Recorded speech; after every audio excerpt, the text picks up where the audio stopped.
चलिए आज हम बताते हैं भारतीय संगीत के बारे में। भारतीय संगीत प्राचीन परंपरा क्या थी?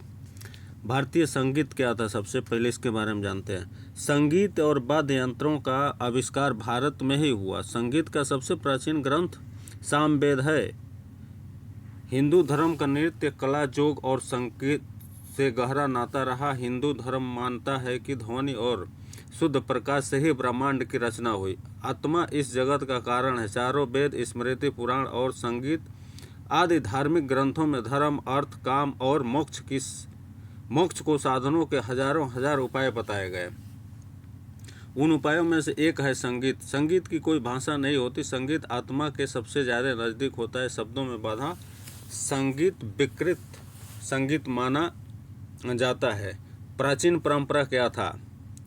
भारत के संगीत की परंपरा अनादिकाल से ही रही है। हिंदुओं के लगभग सभी देवी देवताओं के पास अपना एक अलग वाद्य यंत्र है। विष्णु के पास शंख है तो शिव के पास डमरू, नारद मुनि और सरस्वती के पास बीड़ा है तो भगवान श्री कृष्ण के पास बांसुरी। खजुराहो मंदिर हो या कुरान के मंदिर, प्राचीन मंदिरों की दीवारों में गंधर्व की मूर्तियां अवशिष्ट हैं। उन मूर्तियों के लगभग सभी तरह के वाद्य यंत्र को दर्शाया गया है। गंधर्व और किन्नरों को संगीत का अच्छा जानकार माना जाता है। सामवेद उन वैदिक ऋचाओं का संग्रह मात्र है जो गेय है। संगीत का सर्वप्रथम ग्रंथ चार वेदों में एक सामवेद ही है।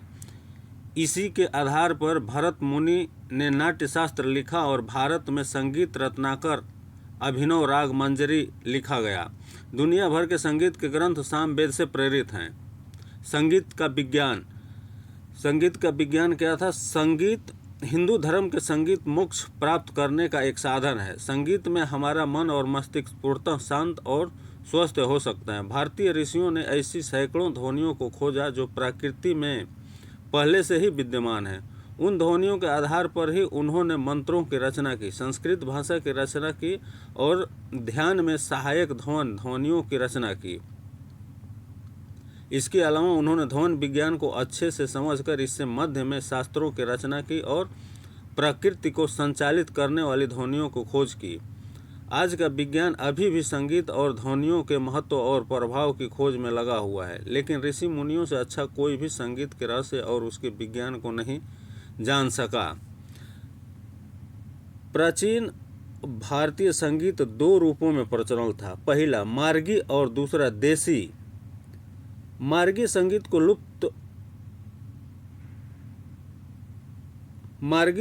तो लुप्त हो गया, लेकिन देसी संगीत बचा रहा, जिसे मुख्यतः दो विभाजन हैं।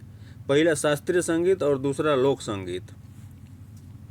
शास्त्रीय संगीत शास्त्रों पर आधारित और लोक संगीत काल और स्थान के अनुरूप प्रकृति के स्वच्छंद वातावरण में स्वाभाविक रूप से पलता हुआ विकसित होता रहा। हालांकि शास्त्रीय संगीत को विद्वानों और कलाकारों ने अपने अपने तरीकों से नियमबद्ध और परिवर्तित किया और इसकी कई प्रांतीय शैलियाँ विकसित होती चली गई, तो लोक संगीत भी अलग अलग प्रांतों के हिसाब से अधिक समृद्ध होने लगा। बदलता संगीत। मुस्लिमों के शासन काल में प्राचीन भारतीय संगीत की समृद्धि परंपरा को अरबी और फारसी में ढालने के लिए आवश्यक और अनावश्यक और रुचि के अनुसार उन्होंने अपने अनेक परिवर्तन किए।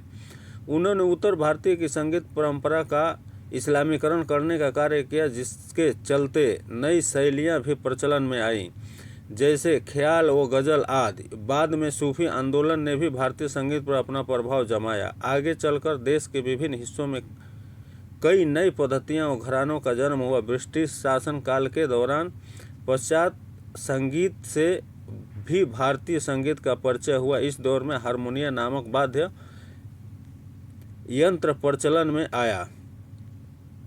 दो संगीत पद्धतियाँ। इस तरह वर्तमान दौर में हिंदुस्तानी संगीत और कर्नाटकी संगीत प्रचलित है। हिंदुस्तानी संगीत मुगल बादशाहों की छत्र छाया में विकसित हुआ और कर्नाटक संगीत दक्षिण के मंदिरों में विकसित हुआ।